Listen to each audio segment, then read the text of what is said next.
Graça e paz, igreja, boa noite a todos, amém? Amém, irmãos, glória a Deus, né? Estamos aí já há 3 semanas vivendo essa série, né? Prosperidade à luz da palavra. Alguém lembra qual foi a primeira pessoa que ministrou aqui a palavra? Rose. Qual foi a lição? Princípios? Libertação financeira, né? Ela falou de 4 chaves, não foi isso? Primeira chave, crer na palavra. Segunda, isso, administrar ou viver com aquilo que se ganha, né? Terceira chave, ser dizimista fiel e ofertante, né? E a quarta? Amém. Buscar primeiro o reino de Deus. Quem foi o segundo ministrante? Tio Léo. E qual foi a palavra dele? O quê? Não ouvi? Primícias. Princípio das primícias. Amém. Falou sobre tanto as primícias financeiras, quanto as primícias do tempo, né? Amém. Deixa eu ver aqui. São 19h20. Amém. E a terceira palavra, quem foi? Wellington. E qual foi o tema? Dízimo. Amém. Aleluia. E qual que é a quarta palavra de hoje? É Wagner, né? E qual que é o tema? Prosperidade à luz da palavra. É o nome da série, né? O tema é saco furado. Interessante, né? Saco furado. Alguém já teve essa experiência de ir no supermercado ou na feira, comprar algo e rasgar, né? Amém. Foi agradável ou não? Não é agradável, né? Você vê saindo as coisas, correndo ali pela rua, né? Não é agradável. É agradável perder dinheiro? Também não, né? Essa semana eu estava conversando com uma colega de trabalho e ela falou assim que tinha perdido dinheiro, que não tinha sido uma experiência agradável, e perguntou se eu já tinha perdido dinheiro também. Eu falei, já perdi também. E não foi nada agradável. Ela perguntou assim, como que foi? Eu falei, não, depois eu te conto. Aí fiquei enrolando. Aí no final do dia, mas você não me contou, como que foi que você perdeu o dinheiro? Aí eu fui contar para ela, né? Nós estávamos lá em Barra do Garça, aí eu levei dinheiro. Não gosto de andar com dinheiro, mas nesse dia eu estava com dinheiro. Várias notinhas de 20 no bolso. De 100 não, só de 20. Várias notinhas. E tinha um pacotinho bom de notinhas de 20. E aí nós fomos levar alguns sobrinhos para um clube que tem lá em Barra do Garça, de água quente, né? Aí as crianças muito pequenininhas, aí uma dessas crianças muito afoita, acabou de pôr o biquíni e correu para a água. A Elza foi e gritou comigo, já correu para a piscina. Vai atrás. E eu corri atrás. E nem reparei, né? Estou lá correndo atrás dela, que era igual tem na pousada, uma piscina que circula assim, o clube, né? E tem uma ondazinha, né? Não, uma corrente, né? Aí, até eu alcancei ela. E quando eu alcancei, fui nadando mais com ela, e quando eu vi umas notas passando assim, né? Aí um sobrinho que estava lá, já pegou uma, né? Eu falei, e continuei nadando, né? Fomos, atravessamos tudo. Aí saímos da piscina, aí eu olhei meu bolso para fora, né? Era uma bermuda. Aí falei, perdi meu dinheiro. Aí falei, vou ver se eu acho, né? Aí entrei com a cara de tristeza na piscina, né? E aí eu olhando no final da piscina, achei umas 2 notas. E aí consegui e tal, voltei, e aí coloquei as notinhas para secar, né? Fiquei sentado lá na beira da piscina, secando as notas. Aí foi passando pessoas, né? Você perdeu um dinheiro? Falei, perdi, entrei aí, perdi várias notas de 20. Aí eu achei um e foi aparecendo pessoa. Recuperei, eu acho que boa parte ou quase tudo do dinheiro, viu? Mas não foi nada agradável. Agora, toda vez que eu vou entrar na piscina, mão no bolso para ver se não tem nada, né? Amém. Glória a Deus. O nosso livro que nós vamos estudar hoje está no livro de Ageu. Alguém conhece? Ele está na Bíblia, viu? Pode ter certeza. Ageu. Vou ajudar vocês a achar. Antes do Novo Testamento, você volta 3 livros.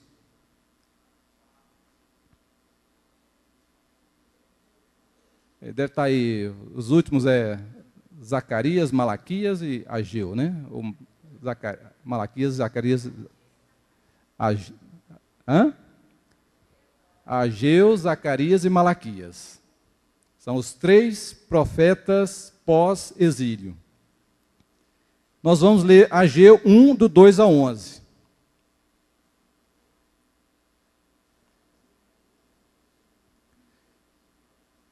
Então, para quem não me conhece, né, meu nome é Wagner, eu frequento aqui essa igreja já aproximadamente desde o ano de 1981.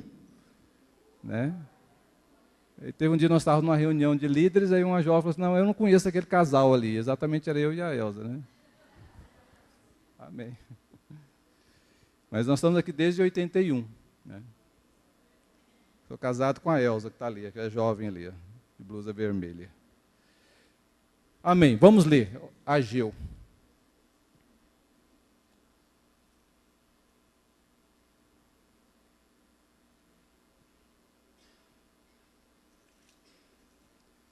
Vamos ser rápido, não é porque só tenho 1h30 para pregar. Aleluia. Glória a Deus. Amém, né? E como vocês são generosos, pode até me dar mais meia horinha. Amém? Amém. Glória a Deus. Assim fala o Senhor dos Exércitos. Vou começar do 2 mesmo. Assim fala o Senhor dos Exércitos. Este povo diz, não veio ainda o tempo em que a casa do Senhor deve ser edificada. Veio, pois, a palavra do Senhor por intermédio do profeta Ageu, dizendo, acaso é tempo de habitardes vós em casa apaineladas, enquanto essa casa permanece em ruínas? Ora, pois assim diz o Senhor dos Exércitos, considerai o vosso passado. Tendes semeado muito e recolhido pouco. Comeis, mas não chega para fartar-vos. Bebeis, mas não dá para saciar-vos. Vestivos, mas ninguém se aquece. E o que recebe salário, recebe para pô-lo num saquitel furado, ou saco furado. Assim diz o Senhor dos Exércitos, considerai o vosso passado. Subi ao monte, trazei madeira e edificai a casa. Dela me agradarei e serei glorificado, diz o Senhor. Esperastes o muito, e eis que veio a ser pouco. E esse pouco, quando o trouxestes para casa, eu com assopro o dissipei. Por quê? Diz o Senhor dos Exércitos, por causa da minha casa que permanece em ruínas, ao passo que cada um de vós corre por causa da sua própria casa. Por isso o céu sobre vós retém o seu orvalho, e a terra os seus frutos. Fiz vir a seca sobre a terra e sobre os montes, sobre o cereal, sobre o vinho, sobre o azeite e sobre o que a terra produz, como também sobre os homens e sobre os animais, e sobre todo o trabalho das mãos. Amém? Amém. Eu queria que vocês, não sei se todos, deu para todos, né, mas eu creio que a grande maioria, né? Aí me perdoa os que ficaram sem. Eu queria que você enchesse esse balão, se for possível, e aquele que não dá conta, passe para o vizinho. Amém? Rapidinho, para a gente ganhar esse tempo.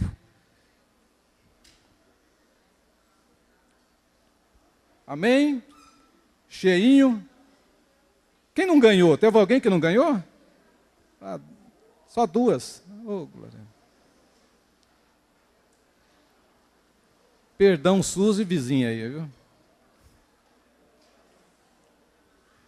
Amarra, isso. Amarra a boquinha dele. Amém. Glória a Deus.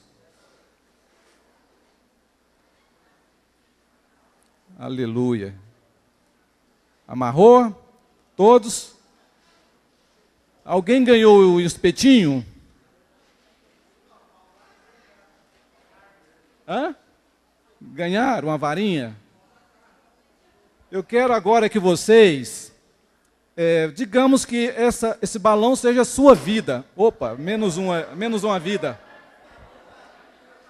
Ela já antecipou a dinâmica, ela. Amém, irmã, glória a Deus. Vamos dizer que o balão seja a sua vida. E esse palitinho seja Deus. Tá? Deus, onde Deus quer estar? Vocês acham? Dentro das nossas vidas, no centro do nosso, como prioridade número 1 nas nossas vidas. Então eu quero que você ponha esse palitinho, menos uma vida. Ponha esse palitinho dentro da sua vida. Ponha Deus dentro da sua vida, por favor.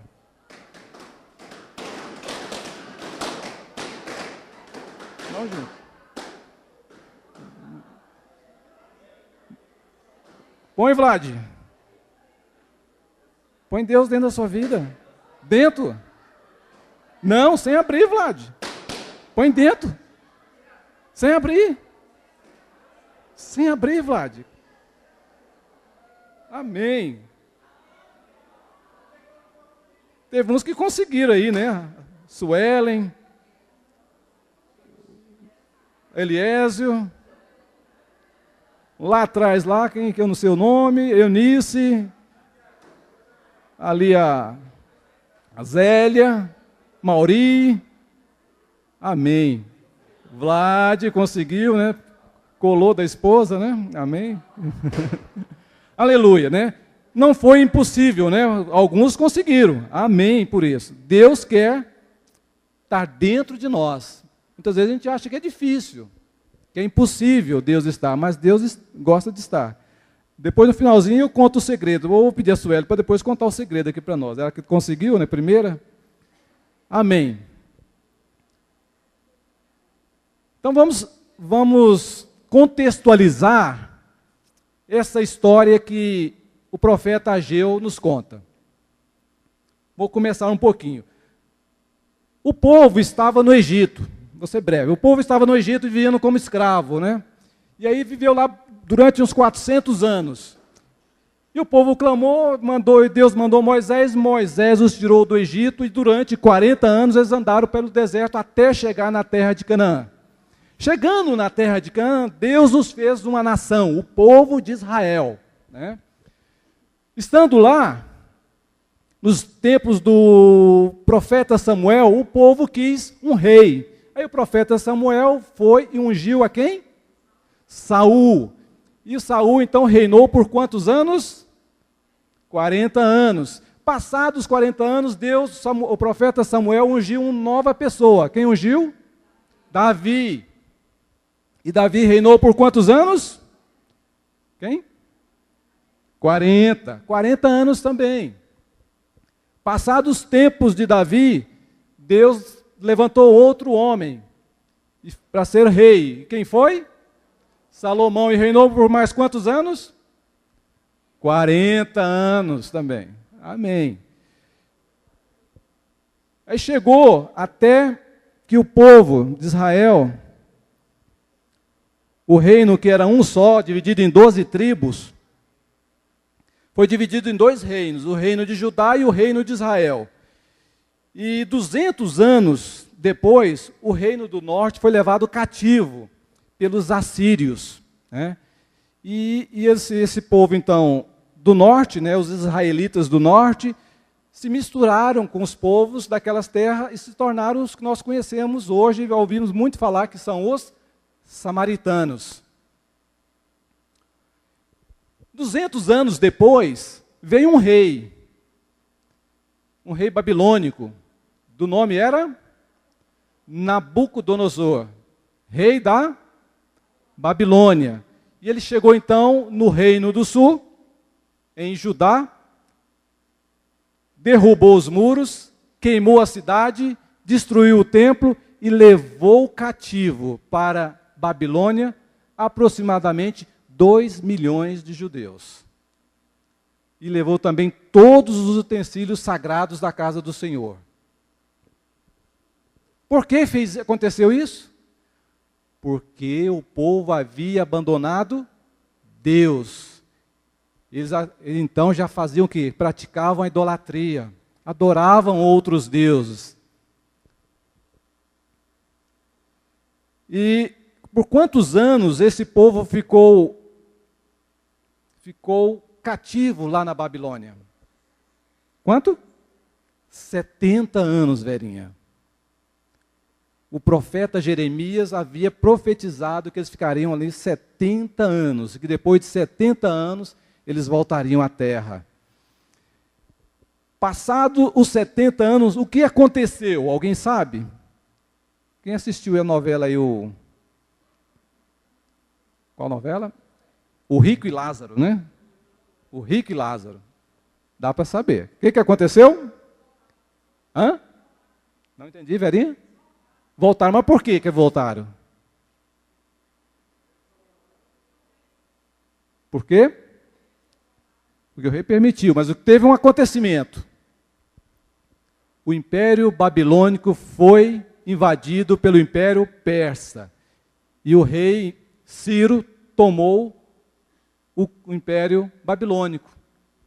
Matou ali, Nabucodonosor já era morto, destituiu aqueles que estavam ali no seu lugar e tomou posse. E aí, olha o tanto que é tudo a mão de Deus. Ciro, que tomou lá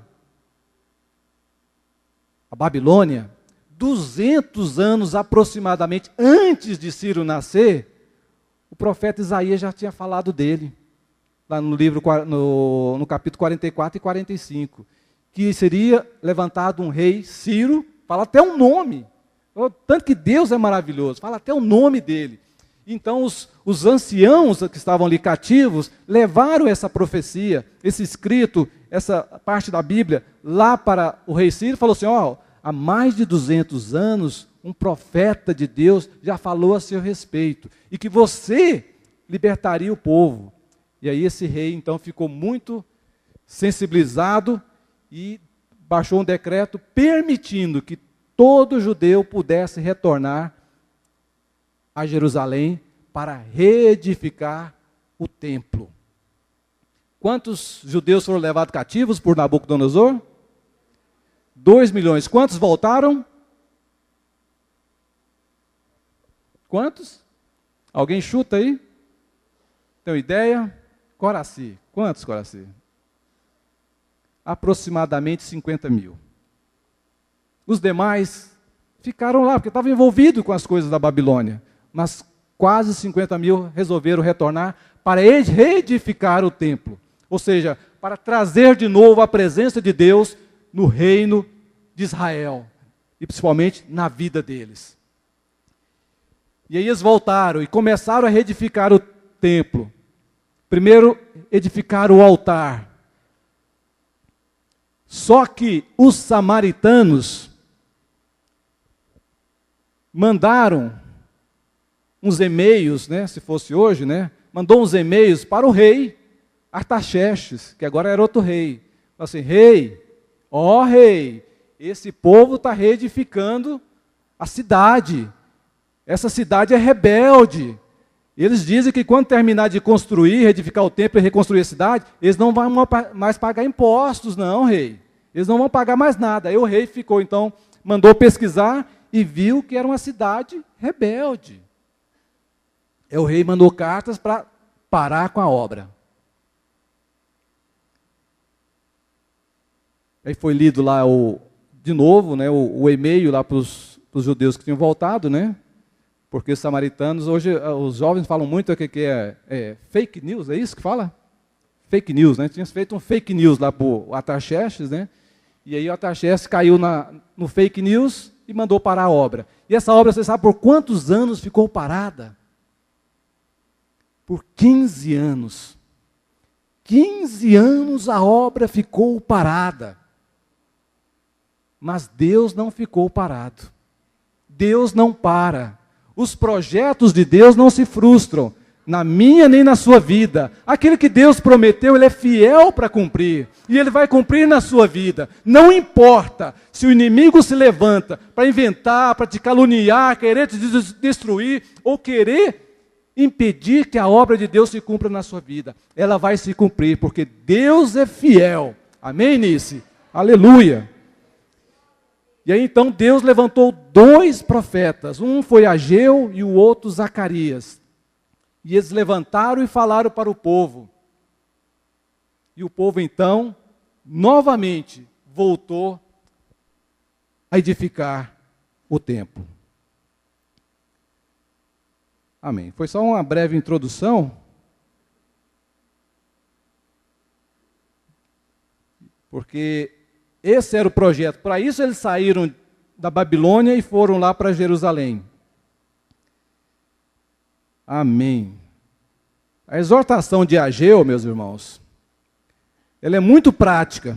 Muito prática. Foi direto ali nesse texto que nós lemos. Vocês são os responsáveis. Todos deveriam estar contribuindo, mas cada um está atrás do seu próprio negócio, da sua própria casa, e a minha casa onde fica.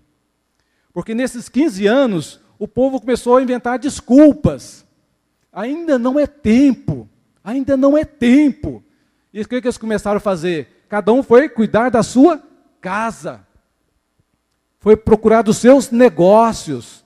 Se a gente contextualizando para os nossos dias de hoje, seria como? É esquecer de servir a Deus. Não, eu não vou mais servir a Deus, eu não vou liderar célula, eu não vou contribuir com a obra de Deus, eu não vou ajudar missionários, eu não vou dar meu dízimo, como o Héctor ensinou muito bem, eu não vou devolver o dízimo, que é 10%, como o Léo ensinou, eu não vou dar as primícias, porque a minha casa está destruída, a minha vida precisa do dinheiro, eu tenho contas a pagar, eu não tenho tempo, eu faço faculdade, eu não posso liderar célula, eu não posso discipular, eu tenho que fazer isso.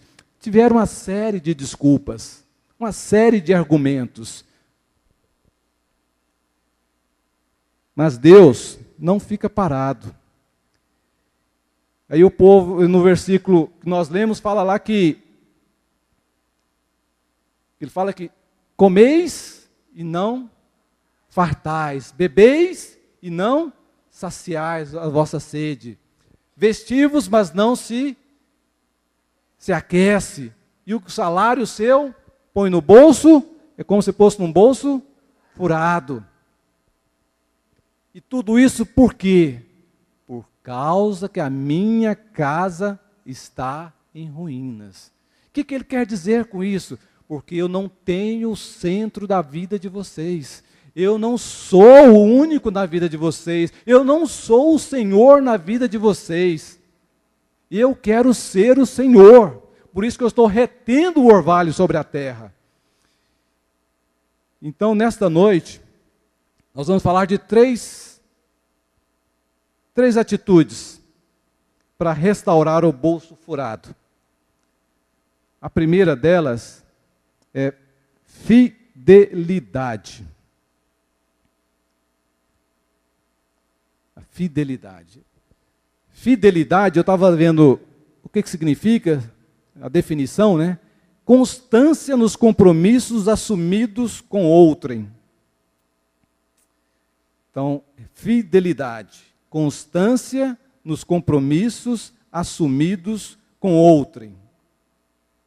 O povo havia desistido de investir na casa de Deus, para investir nas suas casas.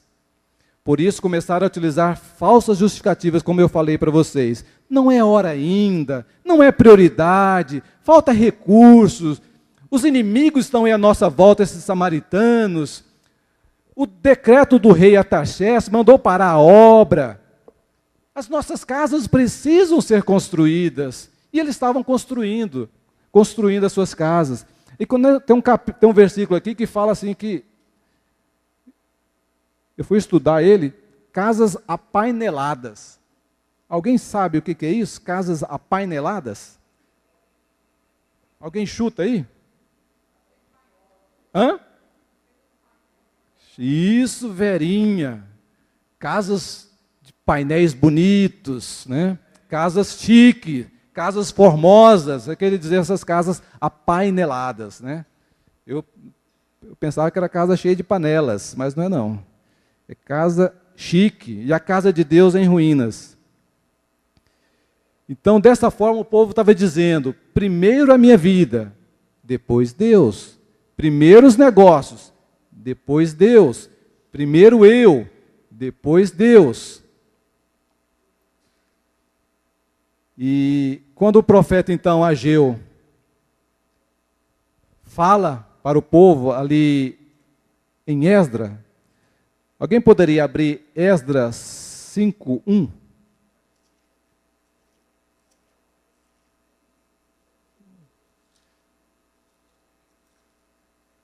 Esdras 5:1. Vamos ler.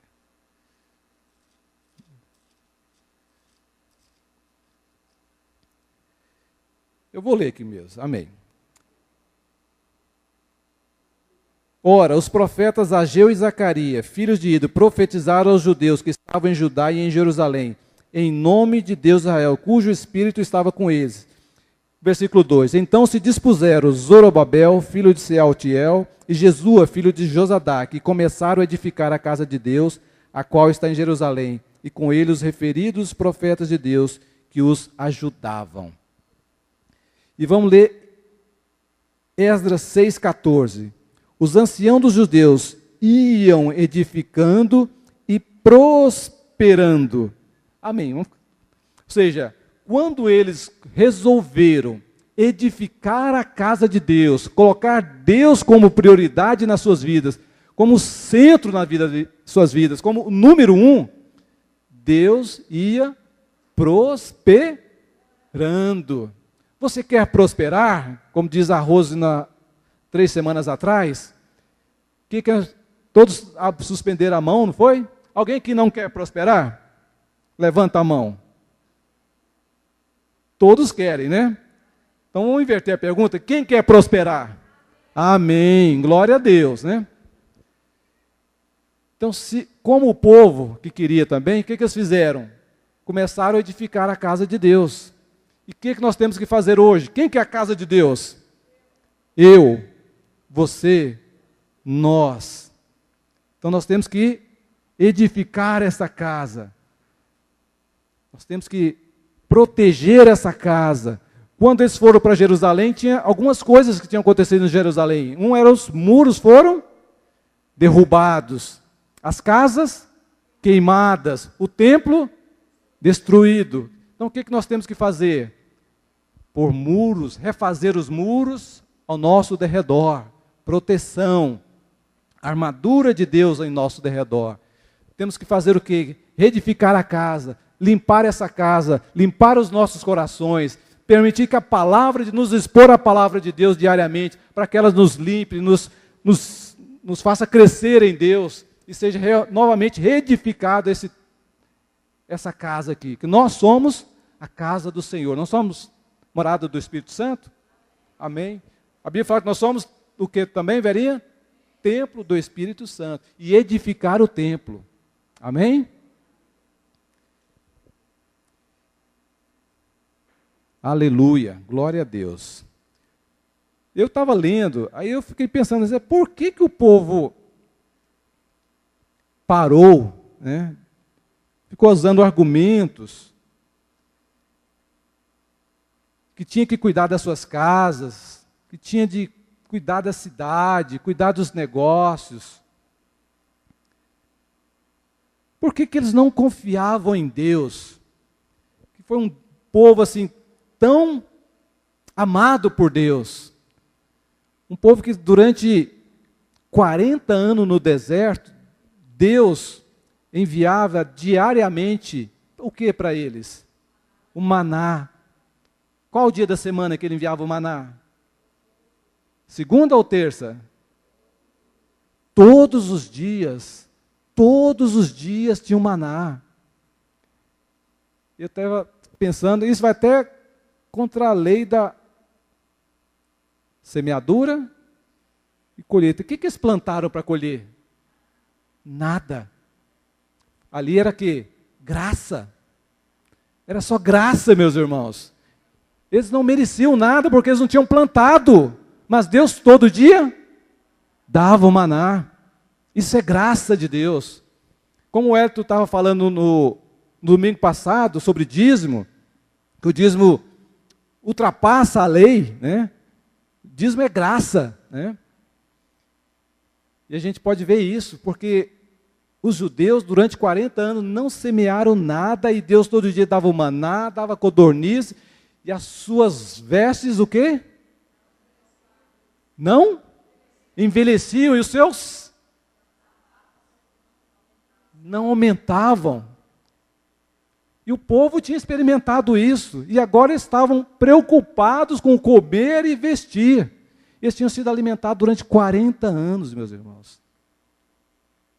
Aí eu pergunto, esse povo é pior do que nós, não é? Não, Rose. Então esse povo é melhor do que nós. Também não. Esse povo é o quê? Igual a nós. Não é melhor nem pior, é igual a nós. E eles viram durante muitos anos a provisão de Deus. E nós hoje não vemos a provisão de Deus nas nossas vidas? É graça sobre graça todos os dias. Aleluia. Tem um versículo em Mateus 6 que eu gosto demais, 6,33. Como a Verinha, eu tenho o 6 de cor também. A Rosa começou a soletrar ele ali. Alguém mais sabe o que é Mateus 6,33? A Joselma sabe, balançou a cabeça ali. De longe eu não enxergo, agora eu enxerguei. Balançou, né? Sabe nisso, de cor? Sabe? Se eu começar a buscar, vamos começar de novo? Buscai, pois em primeiro lugar.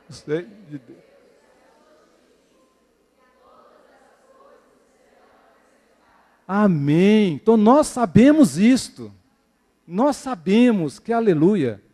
Ah, aleluia, glória a Deus. Amém. Valeu, Jota. Eu pensei que todo mundo sabia de cor, hein? Aleluia. Esse versículo é maravilhoso, viu, irmãos? Buscai, pois, em primeiro lugar o seu reino e a sua justiça. E todas essas coisas. Se a gente for ler um pouquinho mais atrás, nesses versículos, lá o povo estava ansioso pela sua vida, preocupado com comer, vestir. Não era isso? Aí Deus fala que os pássaros não semeiam e não colhem. No entanto, o Senhor os sustenta todos os dias. Não é isso? Fala também dos pardais, né? E nós valemos muito mais do que pardais. Aleluia. Amém. Então, meus irmãos, não vamos ficar preocupados. Vamos dar prioridade à obra de Deus. Vamos dar prioridade àquilo que Deus exige de nós. Vamos honrar a Deus com as nossas primícias, como falou o Léo. Vamos honrar a Deus com os nossos dízimos, como disse o Hélito. Vamos confiar e crer na palavra, como diz a Rose. Vamos viver com aquilo que nós ganhamos. E vamos ser fiéis a Deus. Vamos ser fiéis a Deus.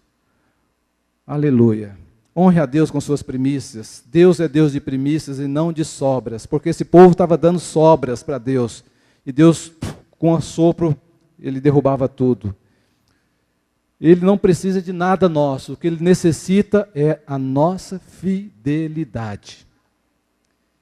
E dízimo, né, Wellington, não é uma questão financeira. Dízimo é uma questão de fidelidade. É declaração de amor a Deus. Correndo um pouquinho, vamos para outro ponto. Nós falamos, o primeiro foi o segundo é generosidade. Generosidade. é um conceito que deriva da palavra, não vou falar não, que essa palavra é esquisita, mas vou lá. É a tendência para dar e partilhar acima de qualquer interesse ou utilidade. Trata-se de uma virtude e um valor positivo, que se pode associar ao altruísmo, à caridade e à filantropia. A pessoa generosa quer partilhar. Então precisamos, e o texto aqui de Ageu, ele fala 2 vezes para o povo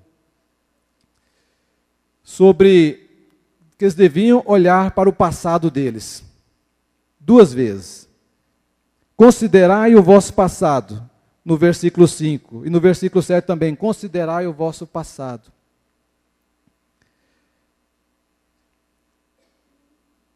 Precisamos aprender com o passado para evitarmos erros no presente.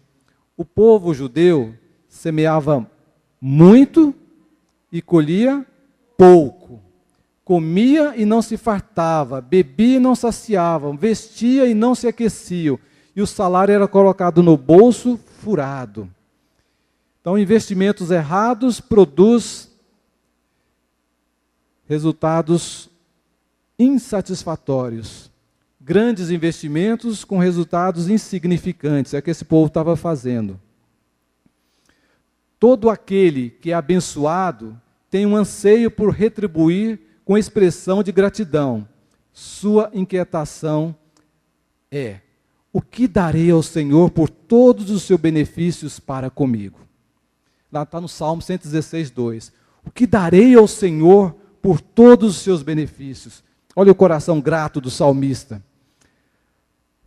E a maneira de Deus expressar o seu amor por nós foi o quê? Foi dando. O que diz lá em João 3,16? Do mundo de que deu para, mas, amém. Então, como que Deus provou o seu amor? Dando o seu filho. Então, quem ama, dá. Quem ama, presenteia. Quem ama, é generoso. Quem ama, oferta. Quem ama, contribui. É isso que Deus está falando aqui, com o seu exemplo. Oferta faz você ficar parecido com Deus. Porque Deus amou o mundo de tal maneira que resolveu dar. Então, Ele amou, Ele então deu. Alguém aqui, vamos ver, grande maioria, né? Que aqui a maioria é casado ou é jovem. Quem é casado aqui? Grande maioria, amém, hein? Os casados namoraram, namoraram? Namoraram, né? Tempo bom? Vamos ver aqui, pegar o Wellington, que é meu líder, supervisor. Quando você namorava com a Vanessa, Wellington, você já trabalhava? Trabalhava. Aí recebia no final do mês um salário, né? Recebia, né? Aí você pensava assim, quando recebia o salário, o que você pensava? Dá vontade de comprar um presente para a Vanessa? Sempre, né? Ô, homem apaixonado, né? Uma salva de palmas para o Wellington, né? Um homem apaixonado. Amém. Então, assim, os demais também. Então, uma salva de palmas para todos aqui agora, né? Todos os casados. Amém. Então, o apaixonado, ele quer dar presente para a sua amada. Ou para o seu amado. Né? Eu fico imaginando, a Vanessa chegava na sua casa, ela é habilidosa, né? A Vanessa faz trabalhos manuais, né? Ela, com certeza, fazia algumas coisas para o Wellington, né? Chegava lá, embrulhava, né? Entregava para o Wellington ficava todo meigo, né? Feliz da vida, né? Assim é os apaixonados, né? Estou vendo lá em casa que eu tenho 2 filhos, um já casou e o outro está fazendo a corte, que ele é da igreja videira, lá eles fazem a corte, né? Então eu fico vendo, né? Assim, porque ele usa o meu cartão de crédito, né? E aí o cartão de crédito, quando usa, chega uma mensagem para mim, né? Aí eu só vejo lá, pip, eu vou ver, olha o Gabriel gastando, né? Ele agora está sempre querendo agradar a sua corte, né? Mas ele não usa o cartão dele, usa o meu. Amém. Mas ele está querendo agradar, está sempre investindo, né? Por quê? Porque ele ama. E quem ama quer dar. Se nós amamos a Deus, nós vamos fazer o quê? Ofertar. Ofertar as nossas vidas, o nosso coração, os nossos bens, o nosso dinheiro, a nossa casa, o nosso carro. Por quê? Porque tudo é dele. Não é assim? Quem criou todas as coisas? Deus criou todas as coisas. Se ele criou, ele é dono. E além de ter criado todas as coisas, Nice, ele comprou todas as coisas de novo, né? Através da redenção na cruz. Com esses dois motivos, ainda tem o terceiro ainda. Porque um dia, nós entregamos as nossas vidas para Deus. Então ele tem 3 motivos para ser dono de todas as coisas, né? Então nós devemos deixar ele tomar conta de tudo. Eu falo para meus filhos, sempre no aniversário deles. Falo, meus filhos, vocês podem perder a casa, podem perder carro, podem perder o papai, pode perder a mamãe, pode perder todo o dinheiro que vocês têm, mas não pode perder jamais uma coisa: a presença de Deus no coração de vocês. Amém? Nós não podemos jamais perder isso, a presença de Deus em nossos corações. Aleluia, glória a Deus. Amém. Ofertar direciona o nosso coração para Deus. O próprio Jesus disse em Mateus 6:21, porque onde está o teu tesouro, aí estará também o teu coração. Se o nosso tesouro está em Deus, para Ele nós estamos direcionando os nossos corações. Amém? Aleluia. Estou quase terminando, meus irmãos. A Judete acabou de ler aqui um versículo que eu ia ler aqui. Honra ao Senhor com os teus bens e com as primícias de toda a tua renda, e se encherão fartamente os teus celeiros e transbordarão de vinho os teus lagares. Em Provérbios 11:25 diz que a alma generosa prosperará. Não podemos reter em nossas mãos o que devemos entregar a Deus. Reter mais do que justo é pura perda, diz Malaquias 3. Um exemplo de generosidade que eu vejo muito, assim, e me deixa maravilhado, é Davi, o homem segundo o coração de Deus. Quando ele resolveu no seu coração construir a casa para Deus, ele quis dar o melhor. Ele preparou tudo. Ele começou a buscar no seu reino, nos seus tesouros, todas as coisas que ele deveria ter para poder construir uma casa magnífica, que fosse extraordinária, para que a glória de Deus pudesse estar ali, a presença de Deus. E ele não fez questão, não mediu esforços e fez tudo isso. Ele não teve o privilégio de construir, mas ele preparou tudo, porque quem construiu foi o seu filho Salomão. Amém, irmãos? Glória a Deus.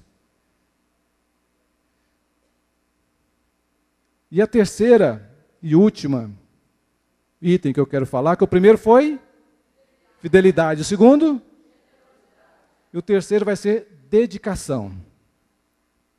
Dedicação é uma manifestação de amor, apreço e consideração.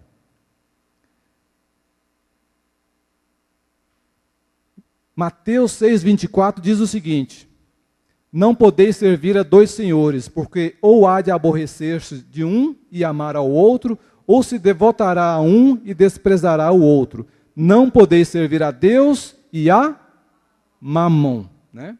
Amém. Então todos nós, no meio de uma dificuldade, como esse povo estava no meio de uma dificuldade, porque estava numa terra desolada, assim como nós vivemos nos dias de hoje, nós falamos, tem uma palavrinha que eu ouço muito e não gosto. Muito falada nos dias de hoje. Se você ligar a televisão, sempre vai falar ela. Ligar o rádio, vai estar sempre essa palavrinha lá. Abrir um jornal, vai estar essa palavrinha lá. Na boca, até nós crentes, servos de Deus, está lá também. Chama-se crise. Eu abomino essa palavra. Eu não gosto dessa palavra. A gente pode pensar que o povo lá estava vivendo uma situação igual a esta. Eles estavam usando, talvez, muitas vezes, os mesmos argumentos que nós usamos hoje. Né? Está difícil, é crise, desemprego, salário é pequeno, e um monte de argumentos. Né? Mas, em diante de uma dificuldade, nós podemos olhar de três modos. Nós podemos ver o homem, podemos ver o diabo e podemos enxergar a mão de Deus. Então, é nós que temos essa oportunidade. Como nós nos comportamos diante de uma dificuldade? Tem um exemplo muito bom que eu vejo, é o exemplo de José. José teve dificuldades? Muitas, né? Foi jogado num buraco, lá num poço para morrer. Foi vendido como escravo. Foi morar na casa, foi ser escravo lá no Egito. Foi preso. Tinha todos os motivos para falar que se revoltar contra Deus, revoltar contra a família, ficar traumatizado, não querer mais nada com Deus porque estava vivendo em grande crise. Mas qual foi a atitude dele quando os seus irmãos, diante da fome que houve na terra, que ele chegou aos seus irmãos? Alguém lembra?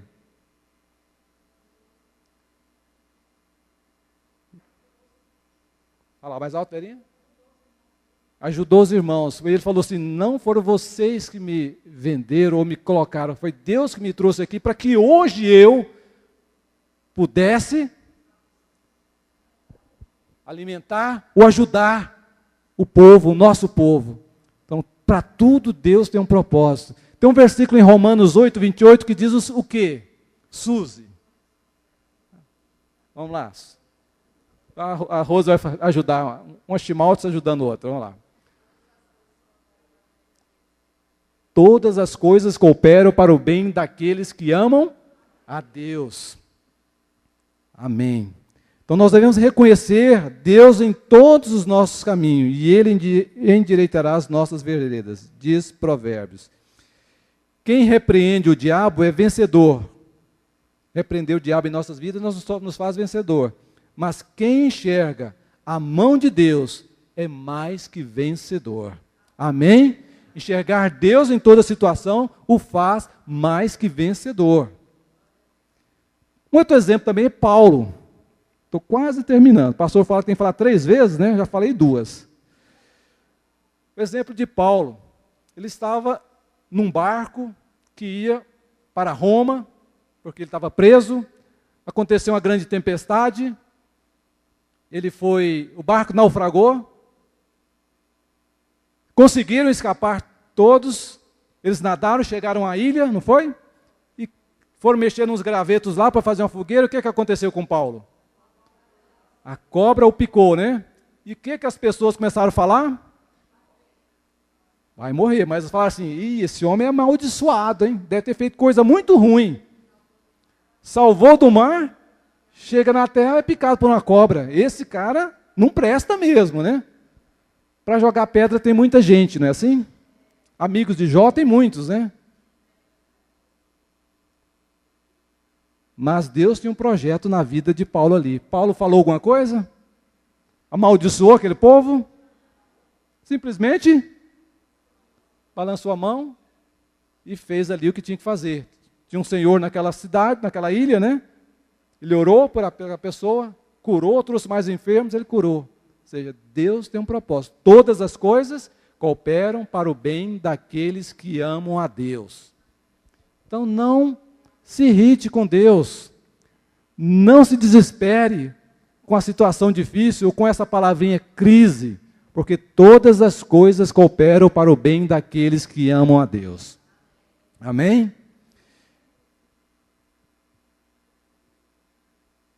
E eu queria falar, então, no primeiro versículo que eu falei foi que sobre os dois senhores. Um é Deus e o outro Mamon. Mamon é um espírito maligno, cujo alvo é desviar o nosso coração de Deus, atraindo para a nossa atenção para o dinheiro. O dinheiro não é Mamon, mas Mamon se esconde atrás do dinheiro. Que a Rose falou lá na sua primeira palestra, que foi que lá em Timóteo, o amor ao dinheiro é a raiz de todos os males. Então, o amor ao dinheiro, ou seja, o amor a Mamon. Espíritos agem de maneira... Os espíritos, normalmente, eles não agem de maneira declarada. Ao contrário, atuam através do engano, pois nenhum cristão, nenhum de nós se curvaria diante de um espírito maligno, que se declarasse como tal e exigisse adoração. O espírito de Mamon age de duas maneiras.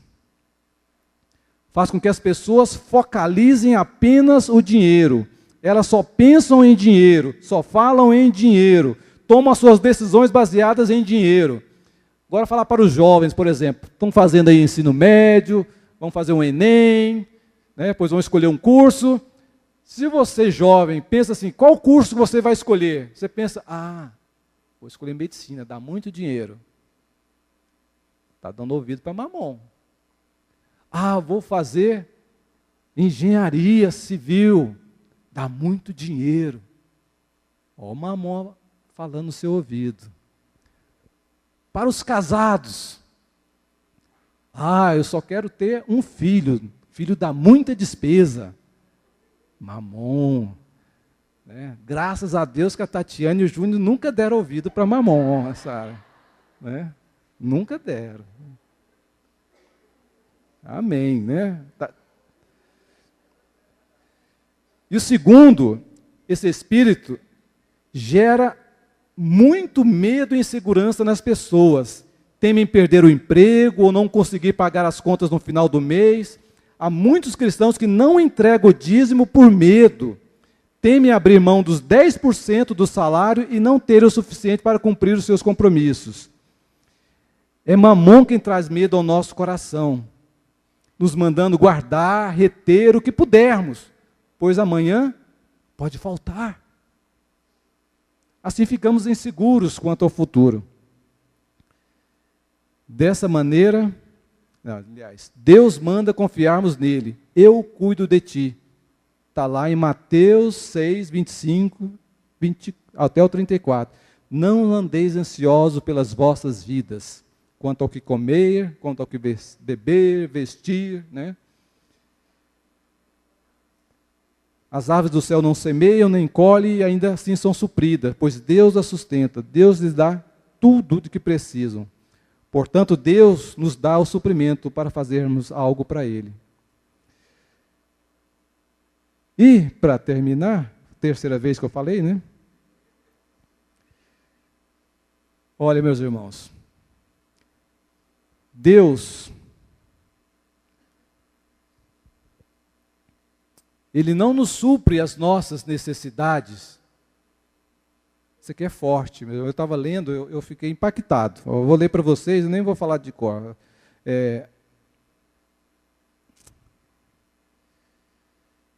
Deus não nos dá o suprimento porque fizemos algo para Ele. Não somos supridos por Deus porque entregamos o nosso dízimo, ou uma oferta, ou porque lemos a Bíblia e oramos, ou nos comportamos melhor esse mês do que o mês passado. Nós somos supridos por Deus, porque Deus é nosso Pai, e cuida de nós, e tudo isso é por causa de sua graça. Qual pai aqui vai deixar dar de comer a um filho porque ele fez algo, não se comportou direito esse mês? Não tem. Nós que somos maus não fazemos isso. Qual pai vai deixar o filho dormir lá na rua ao relento porque desobedeceu? Não fazemos isso nós que somos maus. Quanto mais o nosso Deus que é bom. E Ele faz isso por causa da sua graça. Então, sem saber disso, que nós não mudamos o que Deus é, pelo que nós fazemos, muitos entregam seus dízimos por medo, temerosos de que se não fizerem, algo ruim da parte de Deus poderá lhes acontecer. Outros levam seus dízimos e ofertas ao Senhor para fazer um negócio com Ele, achando que Deus é algum tipo de multiplicador financeiro. Mas quem faz troca com Deus, ou negócio com Deus, ainda é escravo de Mamon. Pessoas assim não querem Deus. Desejam apenas que Ele multiplique o dinheiro delas. E muitos não são abençoados por isso. Porque Deus não quer o dinheiro, Deus quer fidelidade, quer o meu coração. Não estou falando para não dar dízimo e oferta, não. Muito pelo contrário. Tá? Porque quando damos o dízimo, quando ofertamos a Deus, nós estamos falando que nós não somos escravos de Mamon. Quando nós damos o dízimo e ofertamos a Deus, estamos falando que nós não dependemos de Mamon para nada, nós dependemos de Deus. Amém?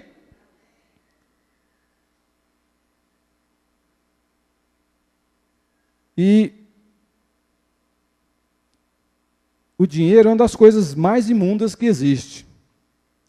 Então nós devemos fazer o quê? Porque o dinheiro passa por mão de traficante. Esse dinheiro está na sua mão ou está na sua carteira. Pode ter passado pela mão de um traficante, de uma prostituta, de uma macumba. Nós não sabemos. Alguém sabe de onde veio o seu dinheiro? Por onde passou o seu dinheiro? Ninguém sabe. Mas a palavra de Deus diz que quando nós trazemos o nosso dízimo e a nossa oferta, Deus santifica os outros 90%. Amém? Porque em Mateus 23:19 diz que a oferta, o altar de Deus, né? O altar santifica a oferta. Então quero desafiar a cada um que está aqui a entrar no mover de Deus. Isso implica manter-se livre da escravidão do dinheiro para que ele seja totalmente do Senhor. Não tome decisões baseadas em dinheiro, não seja guiado por ele, mas seja guiado pelo Senhor. Peça a Ele a orientação, onde você deve investir ou gastar os 90% que Ele deixou com você, porque Ele é dono dos 100%. E Ele pede 10 e deixa você, como mordomo, cuidar de 90%. Deus quer que tenhamos conhecimento da sua perfeita vontade. Nós erramos não conhecendo as Escrituras, nem o poder de Deus. Deus quer ter a primazia em nossas vidas, ser Senhor e assentar no trono do nosso coração, encher nossas vidas com a sua glória.